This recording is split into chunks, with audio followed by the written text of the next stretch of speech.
President of Judicial Watch Tom Fitton is calling on Attorney General Merrick Garland to resign if the pardon by Joe Biden for his son Hunter was political. One America's John Hines has more from Washington.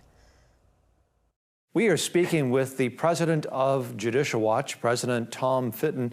And sir, the President Joe Biden has issued a broad pardon for his son Hunter Biden on tax and gun charges, saying that his prosecution was, quote, politically motivated. Was this a politically motivated prosecution in your view, sir? Well, in the sense that it was restricted, yes. In the sense that it was selective in being that only Hunter was targeted in a narrow way to avoid bringing in Joe, yeah, it was political. Of course, it wasn't political the way he suggests it was. And if it was, then Attorney General Garland should resign today. Because what he's saying is that Garland is committing a corrupt act. His people were committing corrupt acts in prosecuting Hunter as far as they did. So is there hypocrisy in this pardon, do you suppose? Oh, it's full of misleading statements, false statements in the material attached to the official pardon, talking about the political prosecution and how this is all about Hunter's addiction issues.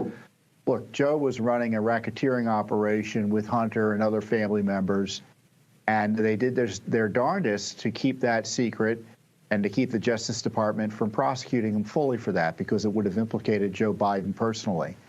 And so that's the scandal of this story. And this, in that context, this pardon is just one element of the racketeering operation, abuse of official office to protect and advance his criminal personal interests. So you feel, Tom, then that this pardon of Hunter Biden, the president's son, is actually a way for the president himself to sort of protect himself from any prying eyes, any further investigation, by getting this sort of just in the background, off the front pages? Yeah. On the other hand, I don't know if Joe Biden's competent. So who knows what this pardon's about, other than it was written by Hunter's lawyers to be as broad as possible, potentially in an unconstitutional way. Typically, pardons are for particular offenses. And so for 10 years, he's been pardoned for federal crimes, both known and unknown. That ain't normal under our system, and it could be subject to challenge.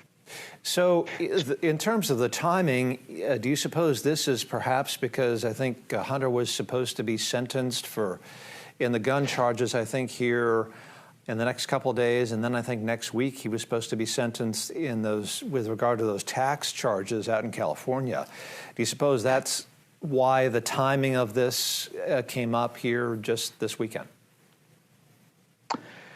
Yeah, it's easier politically to put forward a pardon, however outrageous it is, before the jail sentences are imposed than after the jail sentences are imposed. So if he were facing XX number of years, and it's not even clear he would have been facing any significant jail time yet, it would have been politically more difficult. But in the end, you know, the pardon power is largely unreviewable. I think it is this pardon deficient in the sense that it ought not to constrain further investigations, not only of Hunter, but of Joe and his family.